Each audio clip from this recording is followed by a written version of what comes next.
Crente top não ora, não. Crente que só falta uma auréola na cabeça, não ora porque já está top. É a quarta pessoa da divindade, não ora. Pedro, apóstolo escolhido por Cristo, sabe que tem que orar. Daniel, homem dos quais Deus disse que era justo, ele, Samuel e Noé, orava 3 vezes ao dia.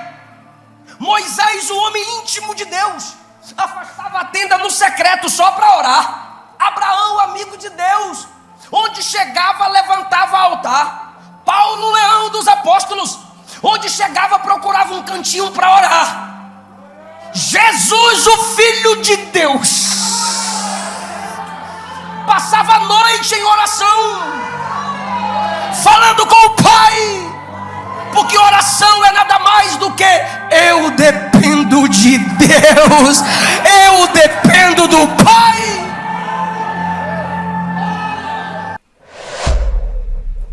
Atos dos Apóstolos, capítulo do número 10, a partir do versículo 1, está escrito assim: havia em Cesareia um varão por nome Cornélio, centurião da corte chamada italiana, piedoso e temente a Deus com toda a sua casa.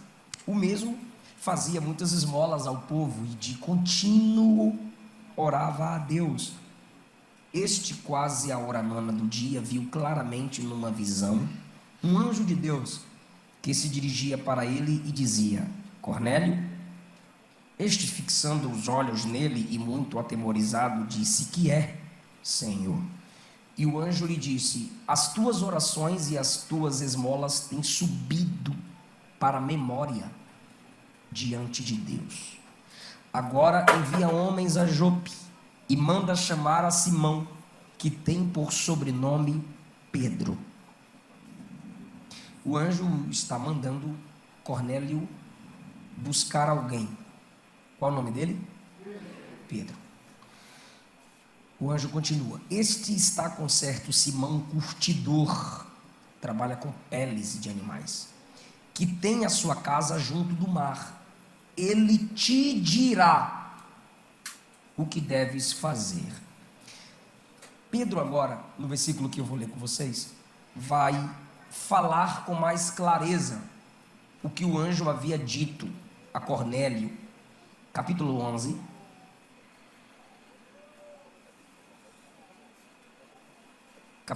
versículo 14. O qual te dirá palavras com que te salves, tu e toda a tua casa. Então, o que o anjo disse no capítulo 10 que Pedro diria para Cornélio era concernente à salvação de Cornélio e de toda a sua, pode falar, casa. Legal. Esse texto nos dá 2 lições básicas que toda igreja tem, e eu faço parte desta igreja que tem esses 2 tipos de pessoas. Primeiro, nós temos um quase salvo, e depois nós temos um pregador quase eficaz. Cornélio é um quase salvo. O que o anjo disse? Manda chamá-lo, porque ele te dirá palavras para a salvação tua e da tua casa. E se ele não vier, não está salvo. E se não está salvo, está quase. E se está quase, vai para o inferno. Pedro é um pregador quase eficaz. Eficiente. Eficaz não. Se Pedro, quase eficaz, é o espelho de muitos ministros, pregadores e crentes entre nós, Cornélio também é o espelho de muitos quase salvos entre nós. Enquanto o quase salvo se morre, vai para o inferno, ou a trombeta toca, fica, o quase eficaz, ainda que salvo seja, galardão não tem. Porque galardão Não é por eu dizer que sou, ou pelo título que tenho, ou pelo domingo que eu gosto de cantar. Galardão é por obras. Se eu não fizer, não tem galardão. Ah, pastor, então o que importa é fazer. Não, calma, a gente está começando. É por obras. E aí, pastor? É a qualidade delas, não é a quantidade. Por isso que eu disse eficaz. Se eu prego 30 dias, eu sou eficiente. Se nesses 30 dias que prego, ninguém é transformado, ninguém é edificado, e meu caráter não é moldado pelo que eu prego, eu não fui eficaz nem comigo mesmo. Aí Paulo diz: eu me esforço para que eu não seja um tipo de pregador que, salvando muitos, venha me perder. Vamos falar do quase salvo. Ele tinha muitas virtudes. Havia em Cesareia um varão por nome Cornélio, centurião da corte italiana. Ele não é um centurião, ele é o centurião de uma corte. Um centurião comum liderava 100 homens. O centurião de uma corte liderava 10% de uma legião. Uma legião eram 6.000 homens. O centurião de uma corte liderava 600. Versículo 2: ele era um homem piedoso, temente a Deus. Ele tem piedade, ele sabe respeitar o sagrado. Ele é um homem temente a Deus. Ele coloca Deus sempre acima de muitas coisas. Só que 2 de Pedro capítulo 1 versículo 7 diz que não basta ser piedoso, não basta gostar das coisas que os crentes gostam, tem que viver em comunhão com esses crentes que fazem o que eu gosto que eles façam. Por quê? Porque Pedro disse, 2 Pedro 1,7, que a piedade deve ser conectada à fraternidade. Então tem gente que gosta do trabalho da igreja, mas não faz parte da igreja para fazer o trabalho que a igreja faz. Então não é fraternal, não tem fraternidade, não anda junto. Segundo lugar, ele é temente a Deus. Ele coloca Deus acima das coisas, mas não ainda dentro dele. Então Deus é soberano sobre tudo e todos, menos dentro de mim. Deus está entronizado sobre tudo e em mim. Diz o texto ainda no versículo 2: fazia muitas esmolas ao povo. Ele é filantrópico. E não são esmolas, são muitas. E não são esmolas como as nossas. Lembra de Atos 3? O que Pedro disse ao coxo? Não tenho. Quem é que dá ouro e prata como esmola, irmão? Era a cultura de Levítico. Ninguém virá ao culto de mãos vazias. Êxodo 24, Deus diz a Moisés: sobe ao monte que eu te espero lá.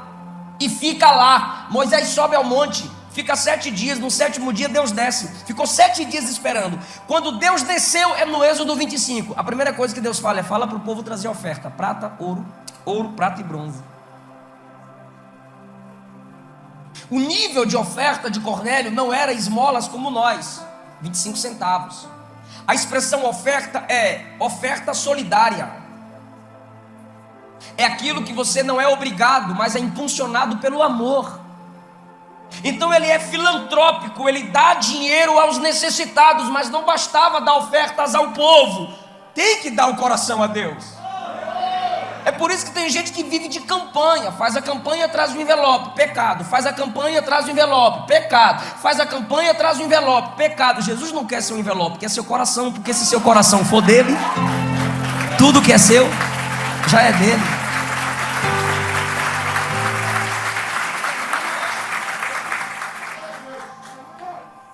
Ele de contínuo orava a Deus. Tem gente que ora a Deus. O cara enche o corpo de bomba e diz: Alá, e mata todo mundo. Orou.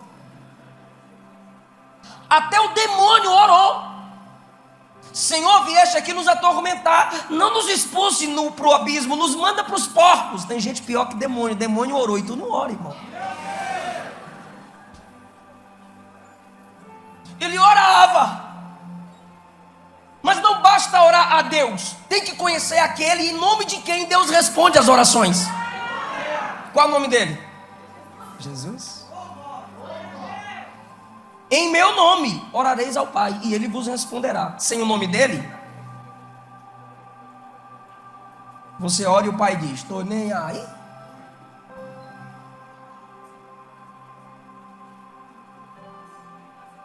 Cornélio é gentil, ele é influenciado pela tradição judaica. Perceba a hora que ele ora. Versículo 3, a hora nona do dia. Era a prática judaica de orar. Viu claramente numa visão um anjo de Deus. Meu Deus, o cabra viu um anjo, eu nunca vi um anjo. Viu um anjo de Deus e ficou atemorizado. Sincero. Porque tem gente que vê anjo e sai pulando, rodando e gravando vídeo. Daniel vê anjo e desmaiou. Cornélio vê anjo, treme. A gente faz trenzinho. Porque anjo para nós parece o pastor Paulo.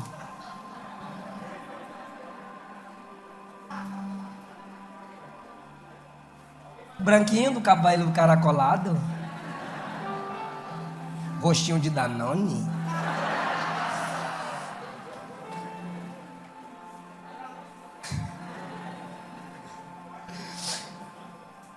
Quando ele vê o anjo, ele fica atemorizado. Seja sincero, em nome de Jesus, quem aqui já viu um anjo? Uma pessoa. Eu já fui tocado por um, eu bufo no chão. Eu tinha uns 12 anos de idade. Cornélio, quando você lê as características de Cornélio, você diz assim: é mais crente que eu. E o pregador chama o cabra de quase salvo. Ele é piedoso, ele é temente, ele faz esmolas ao povo, ele ora, ele vê anjo. Melhor que muitos de nós. Mas é quase salvo. Ver anjo pode ser, na maioria das vezes, uma questão de dom. Um milagre, porque se vê todo dia, deixou de ser milagre, é comum. E milagre é extraordinário, nunca é ordinário. Então ele tem um privilégio de ver anjo e não é salvo. Vocês leram comigo Pedro falando no capítulo 11? O anjo disse a Cornélio: manda chamar Pedro, porque Pedro tem a palavra que vai salvar você e sua família. Então ele não é salvo. E tem gente que pensa que porque tem dom é salvo. Salvação é dom, dom não é salvação. Canta, prega, relampeia, profetiza e revela. Que bom! Mas em Mateus capítulo 25, Jesus disse que no dia do juízo alguns homens chegarão diante dele dizendo: expulsamos demônios em teu nome, profetizamos em teu nome, operamos maravilhas em teu nome. Ainda bem, olha como Jesus é lindo, sempre em teu nome, em teu nome, em teu nome. Eu imagino Jesus dizendo: sim, meu nome faz isso mesmo, o problema não é o meu nome, é o seu que não está escrito no livro da vida. Quase salvo. E ele, atemorizado, diz ao anjo: que é, Senhor? Aí o anjo diz: tuas orações e tuas ofertas de caridade têm subido para a memória diante de Deus. Irmão, que oração sobe eu sei, oferta eu não sabia, até conhecer esse texto. O ato de ofertar, de ajudar a obra de Deus, sobe como memória. Sabe o que é memória? Aquilo pelo qual se vê e se lembra. Aquilo que gera lembrança. Você já leu Gênesis 8, lembrou-se Deus de Noé? Você já leu 1 Samuel 1 ou 2, 1 e 2, lembrou-se Deus de Ana, nesses dois capítulos?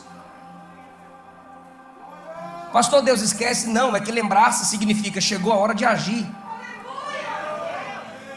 O anjo está dizendo a Cornélio: qualquer necessidade de Deus agir em seu favor, Deus tem um memorial que você construiu perante Ele. Suas orações e seus atos de caridade. Mas tu não és salvo, Cornélio. Porque se fazer obra de caridade gerasse salvação, todo espírita era salvo. Espiritismo na Bíblia é feitiçaria. Feiticeiro vai para o inferno. Apocalipse 21 e 22.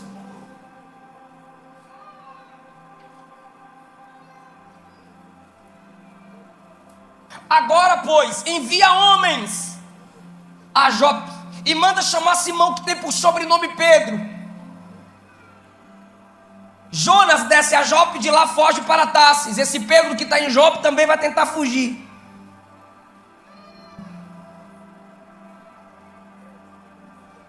O anjo está diante de Cornélio, mas não prega para Cornélio, porque a missão da pregação não foi dada a anjo.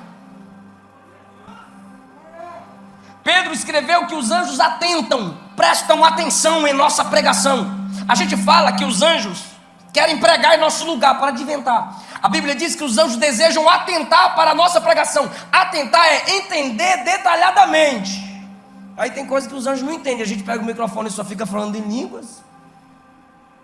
Pregar é falar para que o povo entenda. O Espírito te tomou, você tem o dom, exerça com sabedoria. Agora, até os anjos observam nossas pregações. E tem gente que nem anjo quer ouvir, de tão ruim que ele prega. Porque prega seus próprios pensamentos e não as escrituras. E não precisa aprofundar o simples, simplifique o profundo. Paulo disse aos Efésios que potestades e principados aprendem com a sabedoria de Deus na igreja. Anjos fazem parte dos principados e potestades.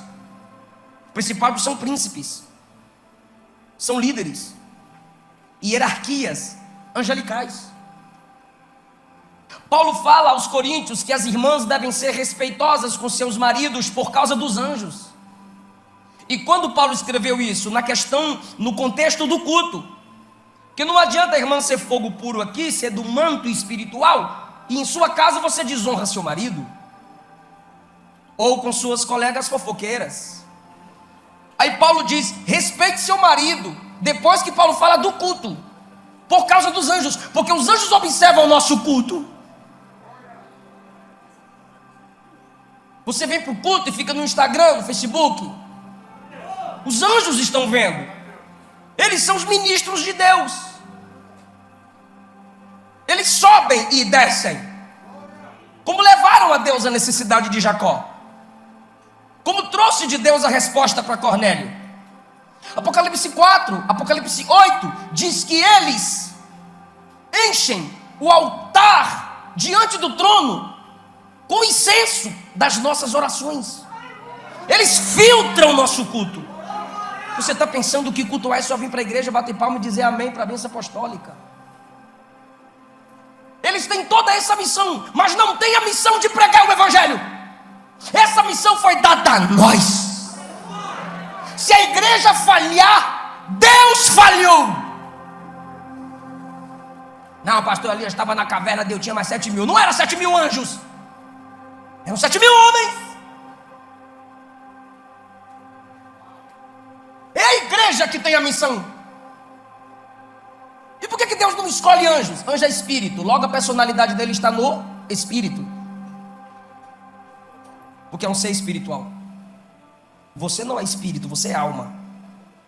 Deus soprou no homem e ele se tornou alma vivente.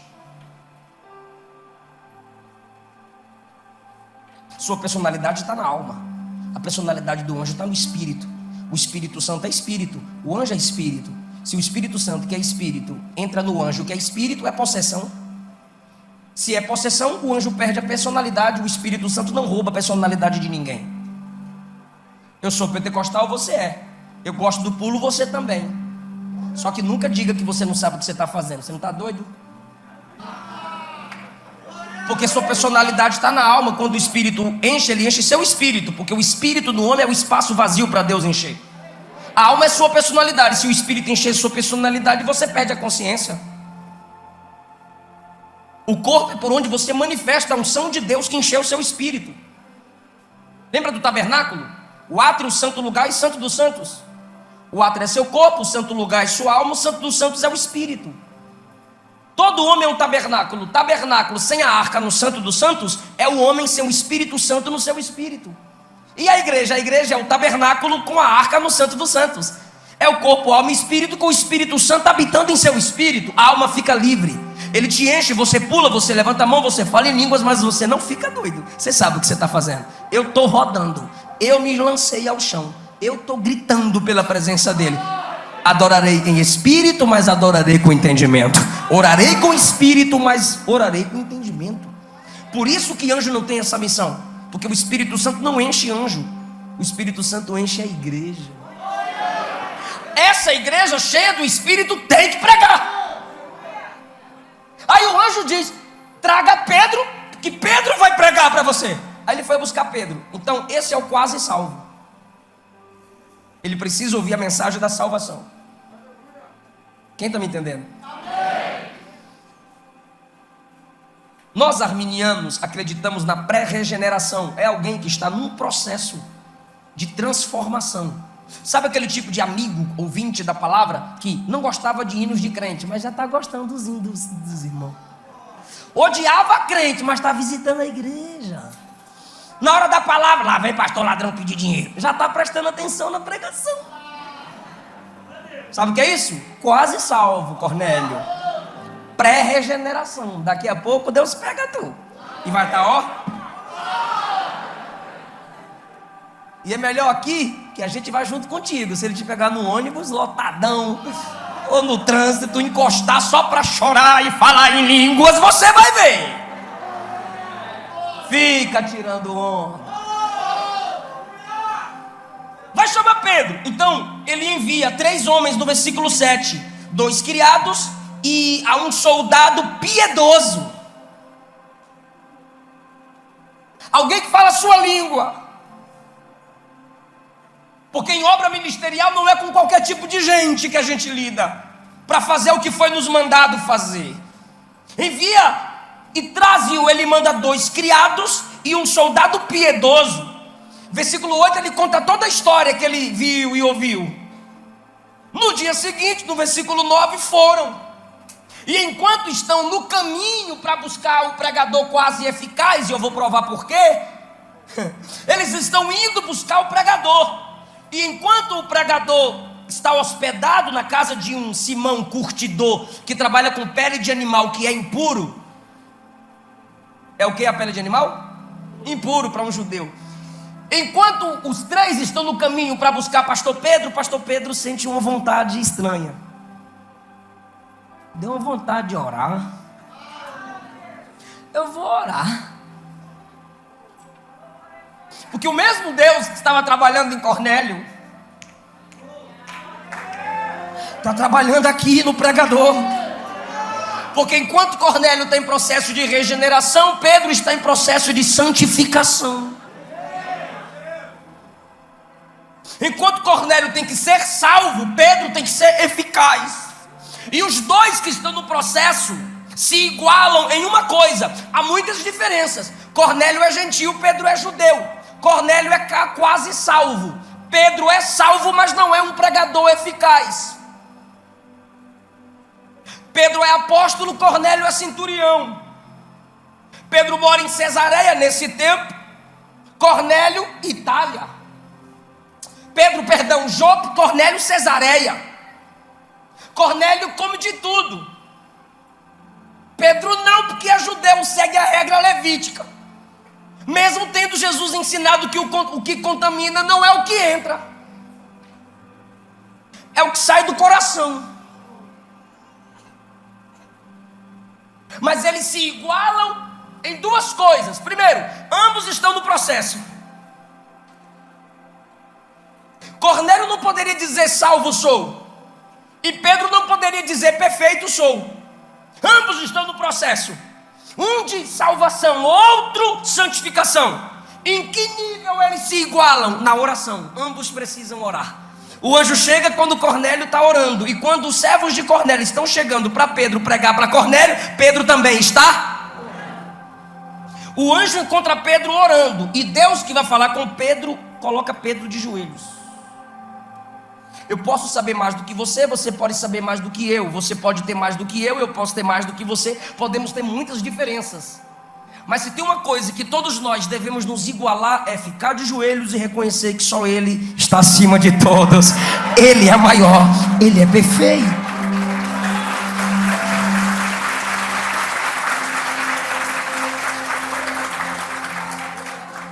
O pregador ineficaz, porém eficiente, vai orar. E enquanto ele está orando, versículo 10, teve fome. Quando ele tem fome, ele diz: faz comida para o pastor. Alguém diz: vamos fazer. Aí, enquanto preparam o alimento, no 10, sobreveio-lhe o arrebatamento de sentidos. Ele é elevado ao nível celestial para ver coisas celestiais. E ele sabe que é ele que está vendo e sentindo aquilo. O céu se abriu e desceu um vaso, como se fosse um grande lençol preso por 4 pontas. E esse vaso estava cheio de animais que para todo judeu é impuro, e Pedro é judeu. Foi-lhe dirigida uma voz do céu no versículo 13: levanta, Pedro, mata os animais e come. Olha a resposta do pregador: de modo nenhum, Senhor. Se Jesus que está dando a ordem é o Senhor, Pedro é o quê? Servo faz o que? Se o Senhor mandou, o servo tem que? Ele chama Jesus de Senhor, mas ele diz que não vai fazer. Que servo é esse?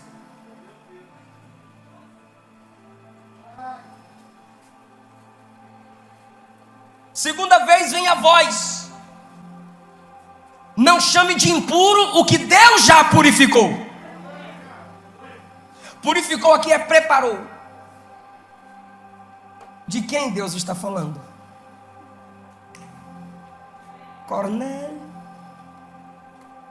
Vem a segunda vez: levanta, mata e come. Como não? Eu sou judeu.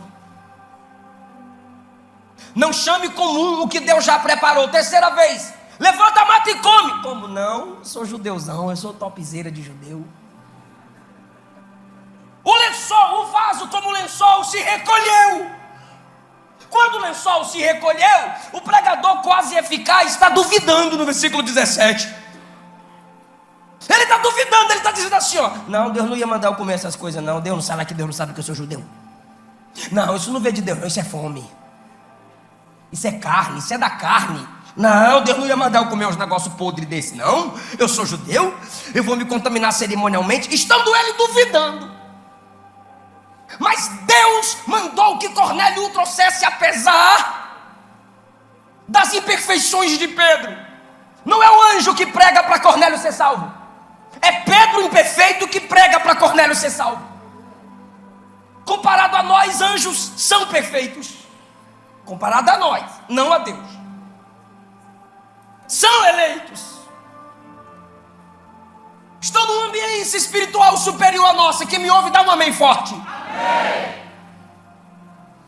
Mas ele quer usar Pedro. E Pedro está orando. Por favor, entenda. Esse pregador com quem Deus conta está orando. E em oração ele duvida. Ele desobedece. Mas está orando. Mas ele duvida. Mas está orando. Mas ele desobedece. Mas está orando.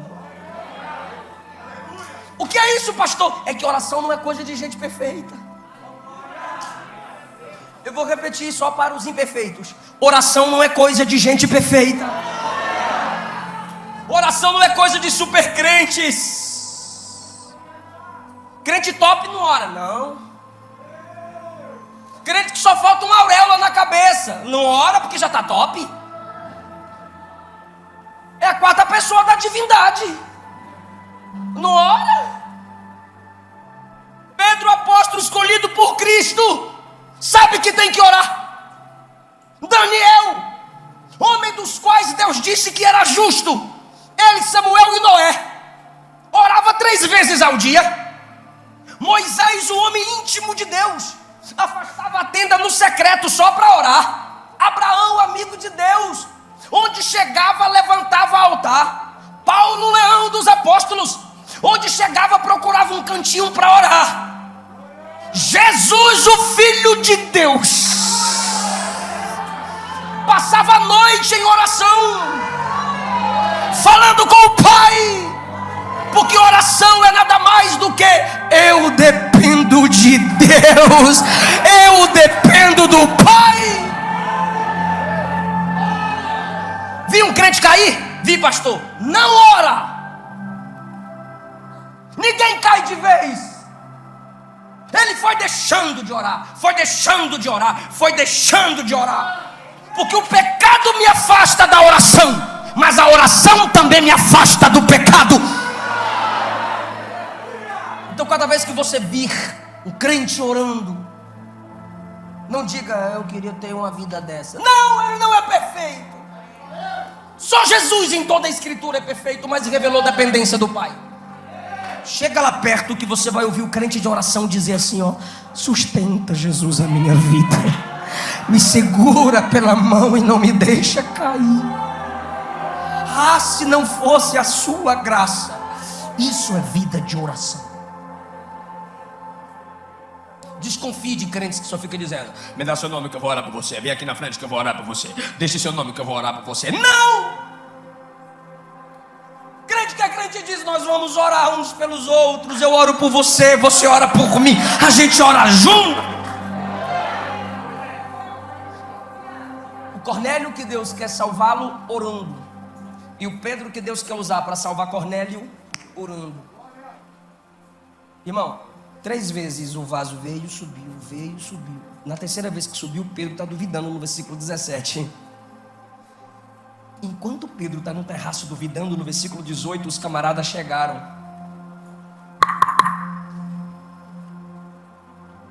Quando eles batem na porta, Pedro está lá no terraço pensando na visão. Já não está mais duvidando, está pensando. No 17 ele duvida, no 19 ele pensa. Sabe por que as pessoas continuam duvidando? Porque não pensa. Todo incrédulo é tolo. Tolo para nós na Bahia, que eu sou baiano, é burro. Eu sou ateu. Você é bestalhado.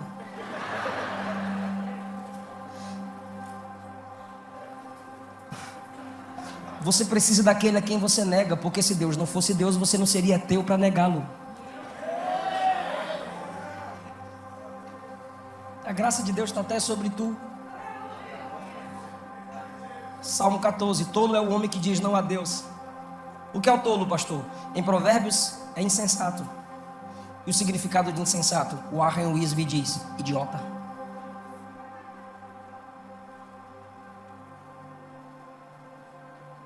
No 17 ele duvida, no 19 ele pensa. Você pode duvidar, mas pense no que você está duvidando. Porque quem duvida e pensa quer aprender, e quando aprende, passa a crer. Agora o incrédulo só duvida e não pensa, aí fica burro e incrédulo. Pedro está pensando na visão, 19, e enquanto ele pensa, o Espírito Santo diz a ele no versículo 19: 3 varões te buscam na porta, desce e vai com eles sem duvidar, porque fui eu quem os enviei. Versículo 20. Ah, não é para duvidar não. Aí ele desce as escadas, vai lá na porta: sou eu quem vocês estão buscando. Versículo 21. Aí ele pergunta: qual é a causa de vocês estarem aqui? Aí se eu fosse o Espírito Santo, eu dizia, conforme o versículo 12, tinha 3 homens lá. Aí eu diria: esse é o quadrúpede, esse é o réptil, e esse é a ave. Porque para o judeu, todo gentio é impuro. Aí ele pergunta: por que motivo vocês estão aqui? Lá em Jope, igual Jonas, resistindo. Aí os varões falam bem de Cornélio no versículo 22. Aí no 23 Pedro diz: entra, amanhã a gente vai. No dia seguinte foram. Quando chegaram lá no versículo 24, ó, Cornélio convidou a família e os parentes, tudo, para receber o pastor Pedro. Cornélio fez um culto no lar. Vocês chamam aqui de quê? Culto no lar? Célula familiar? O quê? Hã? Culto simultâneo. Tá os parentes e a família. Quando a gente faz culto no lar, eu chamo os mais tribulosos. É brincadeira. Se tu foi convidado para o culto simultâneo, aí ele traz os parentes e os amigos. Porque quem é salvo, ou quem está no caminho da salvação, não quer ver outros perto dele se perderem. Ó, você nem é pregador, nem é missionário, tá visitando a igreja agora, mas sempre que tu tá perto de alguém, tu de bola lá no culto, é top lá, tem umas luzes azul, as poltronas confortáveis, ar-condicionado, tem uma música boa, uma palavra boa, bora lá. E tu já é crente? Não, mas eu tô gostando de ir lá. É Cornélio. Encheu a casa de gente para receber o pastor Pedro. Quando o pastor Pedro chega, olha o que ele faz no versículo 25: se prostra e adora o pastor Pedro. Não falei? Quase salvo. Porque quando chega uma autoridade ou uma pessoa mais velha, para honrar você fica em pé. Ficar em pé diante de uma autoridade é honra. Se ajoelhar é idolatria. Se Pedro fosse o Papa, Pedro não rejeitaria. E também não teria casado. Jesus curou a sogra dele. Aí, quando Cornélio se ajoelha e o adora como se Pedro fosse um Papa, Pedro diz: levanta, sou homem igualzinho tu. Não, você é apóstolo, eu sou quase salvo, mas nós dois estamos em processo. Fica em pé. Cornélio já levou uma paulada. Tome.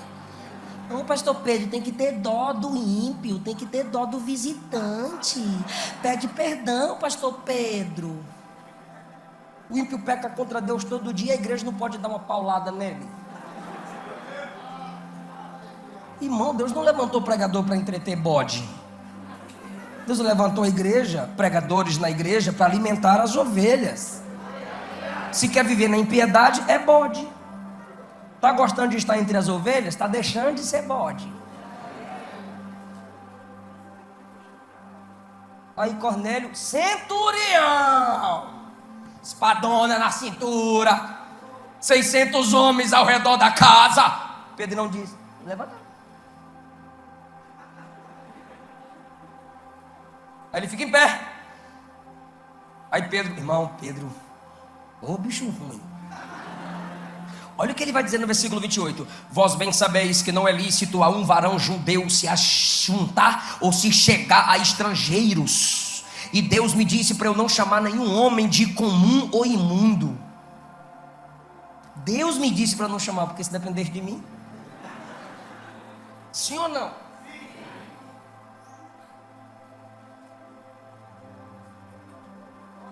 Pastor Pedro. Olha o 29. Pelo que sendo chamado vim sem contradizer. Quê? É sério que ele está dizendo isso? Fui chamado e vim sem contradizer. 3 vezes, rapaz, o vaso desceu para tu comer as coisas e tu disse não, não, não. O Espírito Santo teve que dizer desce sem duvidar. Os camaradas chegaram, tu dormiu ainda, só veio no outro dia. Olhou para Cornélio e seus amigos e disse para mim: vocês são tudo imundos. Ah, se não fosse Deus. Aí ele diz: eu vim sem contradizer. Porque os pregadores a quem Deus usa para te edificar não são perfeitos. São simplesmente dependentes da graça. Porque se tivesse que ser perfeito para pregar para tu, tu também nunca ia pregar. É só questão de dom e chamado que é diferente. Mas todo mundo se nivela de joelhos. Olha só, está no 29. Pergunto, pois, por que me mandaste chamar? Ele já sabia. Quando ele desceu, o que ele perguntou para os rapazes? Porque vieram aqui. Os rapazes contaram a história toda. O Espírito Santo disse a ele: desce, vai com eles, sem dúvida. Mas ele pergunta porque ele ainda duvida. Ele pergunta aos rapazes: por que viestes me chamar? E agora na casa de Cornélio, a casa lotada: por que mandastes me chamar? O quase salvo vai falar para o quase eficaz. Há 4 dias eu estava em jejum, orando em minha casa, e eis que diante de mim se apresentou um varão com vestes resplandecentes e disse: Cornélio, tua oração foi ouvida, tuas esmolas estão em memória diante de Deus. Envia a Jope e manda chamar Simão, que tem por sobrenome Pedro. Ele está na casa de Simão, curtidor junto do mar, e ele vindo te falará. Logo mandei te chamar e fizeste bem em vir. Agora, pois, estamos todos presentes diante de Deus. Cornélio já tirou a visão dele. e disse: nós estamos diante de Deus para ouvir tudo aquilo que Ele te mandar falar. E aí, irmão, eu dou graças a Deus, porque quem é ineficaz na presença de Deus se torna, e quem é quase salvo na presença de Deus é completamente.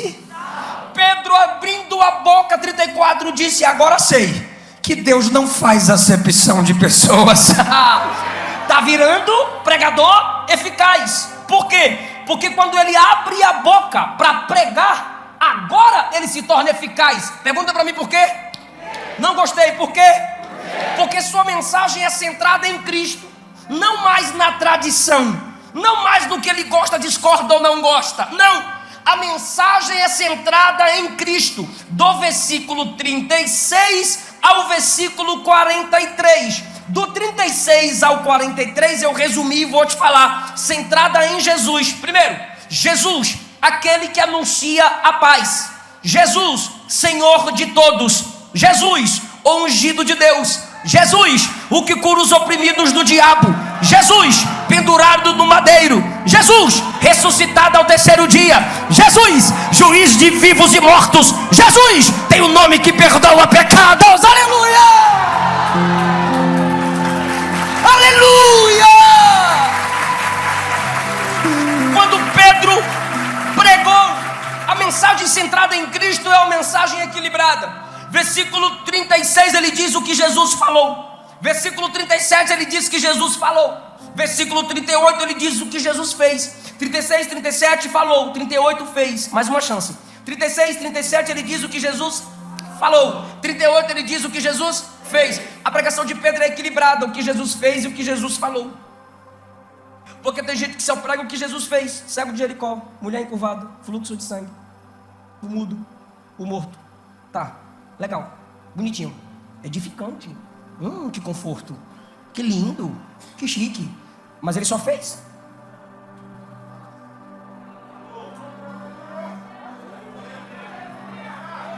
E cadê o que ele falou?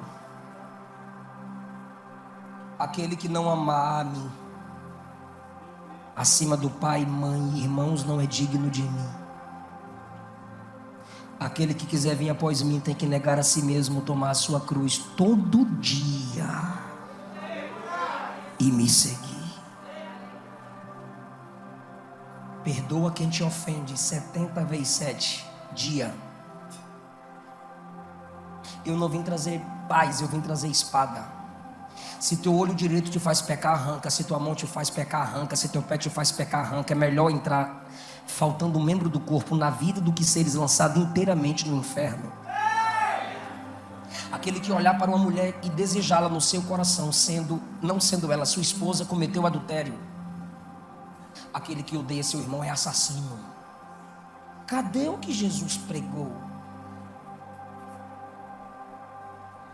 A gente prega que ele transformou água em vinho, mas a gente também tem que pregar que ele é a água que sacia a sede do pecador.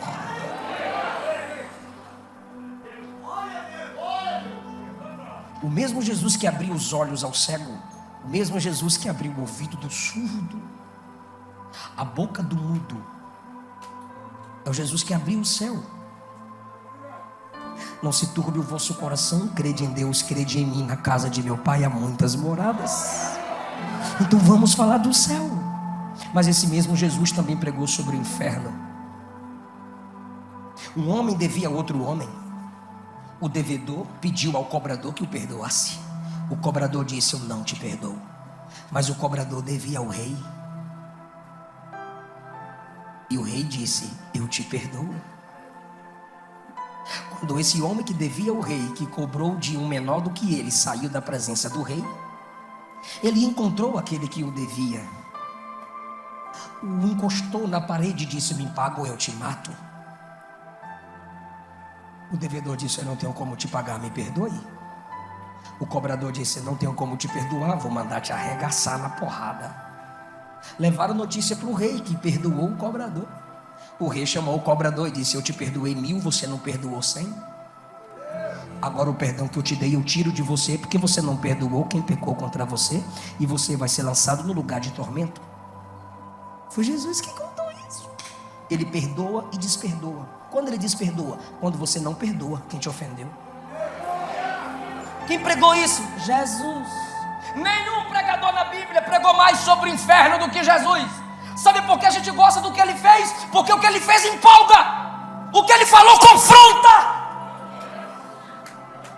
Quando você estiver atribulado, você lê os milagres de Jesus e fica consolado. Mas quando ele vê que você está consolado demais, ele vem e traz um pregador para pregar o que ele falou. Aí você fica atribulado. E Jesus tem prazer em cutucar você, porque ele prefere te ferir do que te perder. E quando ele pregava um duro sermão, começaram a abandonar. Ele olhou para os discípulos e disse: vocês também não vão me abandonar? Pedro perguntou: para quem iremos nós? Só tu tens a palavra de vida eterna.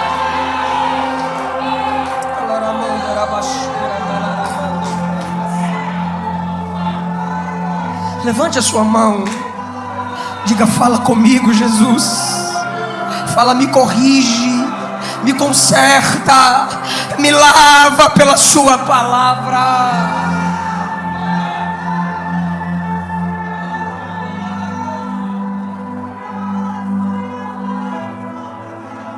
Primeiro equilíbrio da mensagem de Pedro ele fez e falou. O segundo equilíbrio da mensagem de Pedro, 39, morreu, 40, ressuscitou. Ele não só fez, ele falou, ele não só morreu, ele ressuscitou, porque por causas políticas, familiares, religiosas, muitas e muitas pessoas morreram.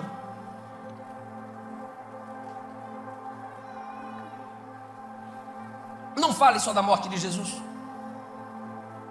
porque o diferencial de Jesus não é a morte, qualquer um morre. O diferencial na morte de Jesus é pelo que ele morreu, só. Mas morrer, qualquer um morre. Mas morrer e ressuscitar, como prometeu, o terceiro dia, só um. Ele morreu pelos meus pecados, porque aquele que não podia pecar, morreu por aqueles que não podem se salvar. Então aquele que pode me salvar, morreu por aqueles que só podem pecar. Eu repito, aquele que só pode salvar, morreu por aqueles que só podem pecar. E para que ele ressuscitou? Para justificar. Porque só um vivo pode dizer ao juiz: ele é justo. Por que ele é justo? Porque eu paguei a dívida dele. E o que é justificado? Ser justo pela justiça do outro. Se ele só pode ser justificador porque ressuscitou, porque para falar com o juiz tem que estar vivo, para você ser justificado você também tem que ser justo, não pode viver na prática do pecado. Se você diz que foi justificado, mas vive na prática do pecado, você não é justo em Cristo, você é hipócrita. E toda a mensagem de Jesus sobre o inferno nasceu quando ele pregou contra a hipocrisia.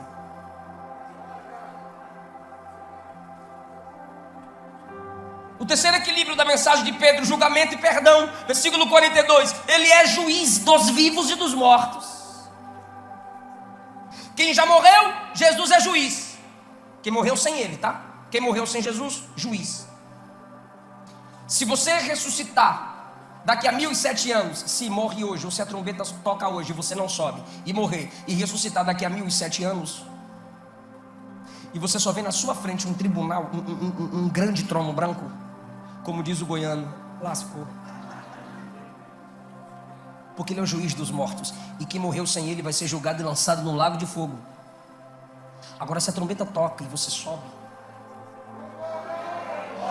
você vai encontrá-lo como noivo. Porque quando a trombeta tocar, os que morreram em Cristo ressuscitarão primeiro e subirão junto com os salvos. Então é melhor ser julgado por Jesus em vida do que em morte, porque se você encontrar Jesus como juiz depois de morto, é inferno. Então deixa Jesus te julgar hoje. Para com esse mimimi, não julgueis. Porque o mesmo texto de Mateus 7, não julgueis, completa: para que não sejais julgados. Tem um povo que é mais julgado do que a igreja? Não. Então a igreja tem que continuar julgando, porque ela é primeiramente julgada. A Bíblia diz que o julgamento de Deus começa pela sua casa. Não tire a trave do olho do outro, nem o cisco. Não tire o cisco do olho do outro se há uma trave no teu. Esse é o julgamento que Jesus proíbe. Não queira tratar no outro aquilo que você não tratou nem em você mesmo. Porque o mesmo texto de Mateus 7, Jesus diz assim: não dê pérola aos porcos, nem o que é sagrado aos cães. Como é que eu vou saber quem é porco e quem é cão se eu não julgar? Ele é juiz dos vivos. De que forma ele nos julga? Na ceia. Examine o homem. Como é que ele nos julga? Com a mensagem pregada. Eu sei que o que eu estou pregando aqui está batendo. Alguém diz: e só dói aí porque doeu aqui. Porque senão você não sentiria verdade na minha mensagem se eu não fosse tratado por ela. Ele é juiz dos vivos. Só que eu disse que Pedro prega equilibrado, juízo e graça. Enquanto ele fala, está preparado para dar glória? No 42 ele diz, ele é juiz. No 43 ele diz, mas no nome dele todos podem ter perdão dos seus pecados, se creem no nome dele. Quando Pedro fala que o nome dele perdoa pecados, diz o texto, estando Pedro ainda falando, o Espírito Santo caiu sobre todos. Não se assuste, está escrito, caiu. Não, pastor, fala mais bonitinho, soprou. Não, está escrito caiu. Por que está escrito caiu? É que houve um impacto no ambiente. Pedro estava pregando, o Espírito Santo interrompeu o sermão e disse: para de pregar, quem manda que sou eu vou trabalhar agora. O Espírito Santo encheu a casa inteira. Sabe o que aconteceu?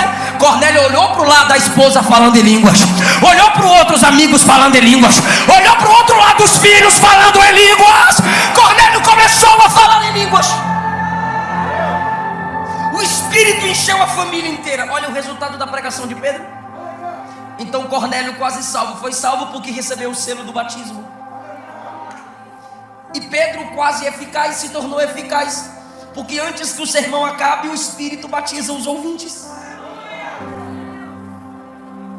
Quando ele vê todo mundo batizado falando em línguas, ele diz: batiza esse povo nas águas. Mas espera aí, irmão, espera aí, qual é o normal? Você se entrega a Jesus, você desce as águas e depois é batizado no Espírito Santo. Sim ou não? Sim, mas em Atos 10 o Espírito Santo disse: eu faço como eu quero. Pedro prega, não faz o apelo, eu sei quem me quer e já me recebeu, eu encho o batismo com o Espírito, depois que eu batizar pode descer as águas. Aí o pregador se tornou eficaz, porque ele disse: eles são gentios, mas foram cheios do Espírito, e o Espírito não enche vaso sujo. Eles vão descer as águas, não para ser salvos, porque se já eram cheios do Espírito, já eram salvos. Vão descer as águas para evidenciar publicamente que já são. Então batismo não é para salvação, só confirma publicamente que você já foi alcançado pela salvação. Eu encerro. Se você está quase salvo, Jesus quer completamente te salvar. E se você está exercendo o ministério de forma eficiente, mas você sabe que falta alguma coisa, Deus vai te tornar completo, porque Ele tem poder para isso. Fique em pé.